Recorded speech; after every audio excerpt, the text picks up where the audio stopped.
The queen who bled for 10 days. The hidden death of Leora of Arathia. The world remembers her as a symbol of gentle devotion. The beloved consort of the Iron King. But behind palace walls, Queen Leora of Arathia endured a death so grotesque, so hidden from the chronicles, that it was erased for centuries. This is not the story written in gilded chronicles. It is the story whispered by trembling handmaidens, scratched in secret notes by terrified physicians, and buried beneath stone until our own age unearthed it. And it begins not with her death, but with her radiant life. Leora was born in a valley where the mountains bled fire. Her hair was dark as raven wings, her eyes a rare green that seemed to glow in torchlight. At 15, she was chosen to wed King Malric of Arathia, the Iron King, conqueror of 5 realms.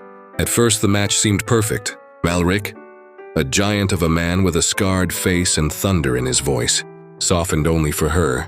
Leora was known for her gentleness, her laugh like wind chimes, her patience with the king's volcanic temper. But Arathia was a kingdom obsessed with heirs. For years, Leora's womb brought forth only stillborn daughters, shadows that lived no longer than dawn. Courtiers whispered she was cursed. Priests muttered that the gods had turned their faces away. By her 25th year, she had one final chance to give the Iron King what he demanded: a living son. In the autumn of that year, palace bells rang as news spread. The queen was with child. Hope ignited across the realm. The Iron King ordered feasts in every village. The queen, pale but determined, prayed nightly to the old gods for a son who would live. When her time came, a storm hammered the capital. Lightning split the sky as Leora was carried to her birthing chamber. Torches smoked, thunder shook the walls, and the air smelled of burning rain. For hours she labored. The court physician, Master Ulrich, knelt at her side. "Hold on, my lady. The child is nearly here." At last a cry pierced the chamber. "Son alive," Leora, exhausted, whispered, "my boy, my little heir," before darkness claimed her. The Iron King roared with joy. His dynasty was secured, but the queen's ordeal had only begun. That night the bleeding started. At first, the handmaidens thought it was natural, the body shedding what remained after birth. But the flow did not stop. By dawn, the linen sheets were soaked scarlet. "My lady, please drink," whispered Elenya, her most loyal servant, pressing wine to her lips.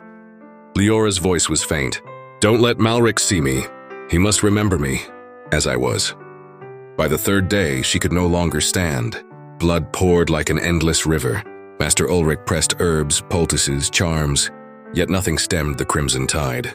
On the 4th night, Leora looked at Elenya with glassy eyes. "The gods are draining me. Every heartbeat they take more." The handmaid wept. "No, my queen, you will live, you must." But the queen only smiled weakly. To the outside world, the king declared his queen recovering. Musicians still played in the halls.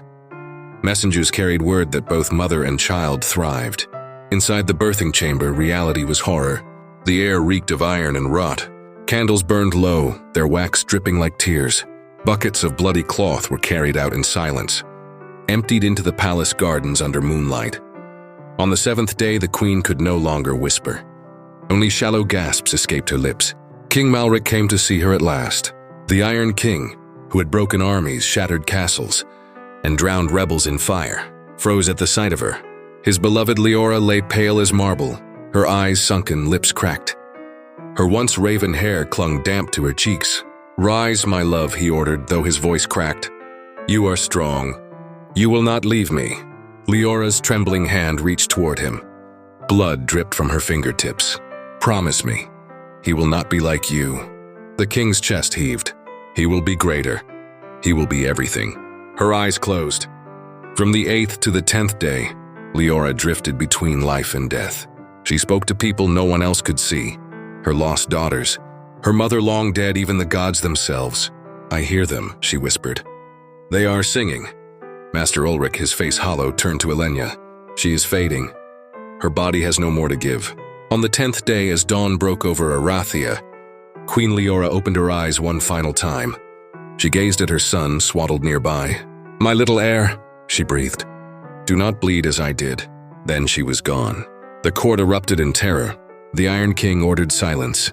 Official proclamations said the queen had died peacefully, giving her life for her son. But the handmaidens knew the truth. Leora had bled for 10 days, her body consumed by endless torment. The child, Prince Kale, grew to manhood, never knowing the horror of his mother's death. The palace buried the memory in stone, erasing every record. But not all truth can be buried. Elenya, faithful even in grief, carved a secret message into the chamber wall. She bled for 10 days. Remember her. Centuries later, when the palace fell to ruin, scholars found the chamber and the hidden carving. They pieced together scraps of testimony, smuggled physician notes, and ghostly whispers from Arathian folk songs. The truth emerged, not of a queen who died serenely, but of a woman who suffered, who gave everything, and whose death was hidden to protect a king's pride.